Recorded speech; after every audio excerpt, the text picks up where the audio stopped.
les musiques et sonorités de bon nombre de cultures, tout comme les saveurs cuisinières et fragrances, furent présentes sur les portées multiculturelles du centre socio-culturel Arc-en-Ciel de Knutange. Vous l'avez deviné, la Zebiba battait son plein dimanche 2 octobre.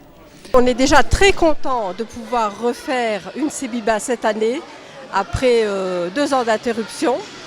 Et donc c'est déjà une grande joie. Et puis cette fête des cultures, ça fait une dizaine d'années maintenant qu'on l'a débutée et les personnes qui y participent ont toujours autant envie de le faire. Donc nous, ça nous réjouit vraiment et c'est le but. Parce que dans cette fête, c'est de mettre en avant les habitants, les bénévoles.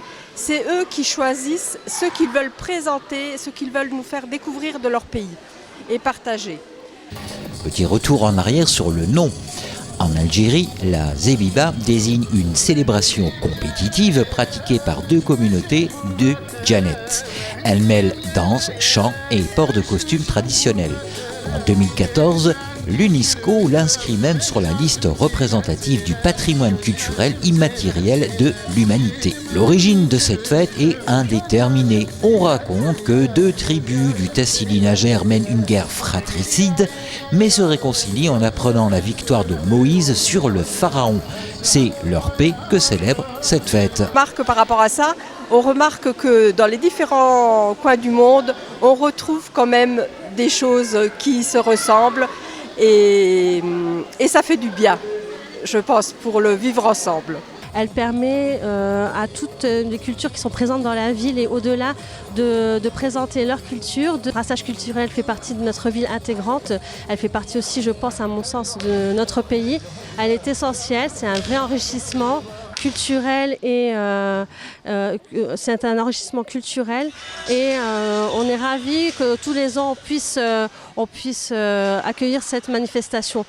L'édition 2022 de la grande fête multiculturelle qu'est la Zebiba, organisée par le Centre social-culturel de Knutange dimanche 2 septembre, fut un véritable festival orienté sur l'échange et la convivialité. Sous l'arc-en-ciel du socio, l'échange et le dépaysement firent notamment voyager les papilles gustatives des convives. Le but des familles de cette fête qui côtoie le socio-culturel arc-en-ciel de Knutange est de faire découvrir leur pays, leur culture, leur gastronomie. Du chajik en entrée, donc le yaourt turc au concombre, des boureks au fromage et à la viande. Il y a la version turque et la version marocaine et algérienne. On a des pizzas, voilà. On a toujours des surprises parce que les personnes s'engagent à faire quelque chose et après elles y prennent goût et elles apportent autre chose. Après l'entrée, le plat de résistance, c'était difficile de se décider. Donc il y a et couscous royal et bacalhau com nata. Donc le Portugal et le Maghreb qui ont souhaité faire ça. Donc c'est très copieux. Les desserts, donc c'est un thé et café gourmand, mais alors très gourmand. Pareil, on devait avoir 4 types de gâteaux et on en a déjà 5 ou 6. Italien, portugais, tous les pays sont représentés. Les desserts, il y avait quoi comme dessert? Il y a du baklava. Du baklava. Baklava. Oui. Pastel de nata. Ensuite, Cacahuètes avec du chocolat. Je fais les gâteaux avec le chocolat. C'est comme le feuille. Et les demi-lunes, c'était des pizzas italiennes. autre chose? Il y a autre chose de l'Algérie. Pardon? Le bourrec de l'Algérie. J'invite vraiment les personnes à aller vers les stands, parce que vers les stands, tout est gratuit pour la dégustation et là vraiment elles se sont données à fond pour préparer des choses très délicates et recherchées.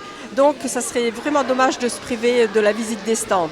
Et les stands, c'est la culture en général, hein, pas que l'alimentation, l'histoire, l'artisanat, enfin tout ce qu'elles veulent nous faire découvrir, parce que je le répète, c'est vraiment ce qu'elles veulent nous faire découvrir.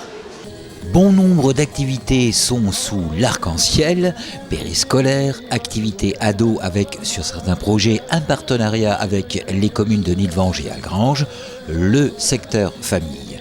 En tout cas, le centre socio-culturel arc-en-ciel de Nutange pense à l'avenir et à son développement. Alors, au niveau du centre social, on est en plein développement, notamment sur l'accueil périscolaire. Les enfants sont de plus en plus présents et notamment des tout petits.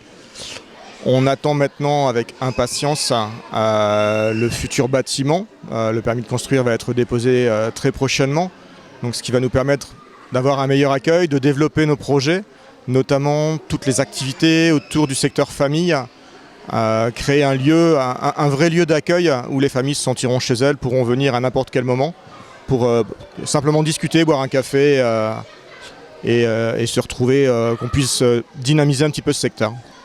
Dynamiser, oui, en effet, en tout cas, la Zebiba 2022 fut très dynamique, festive et bien entendu multiculturelle.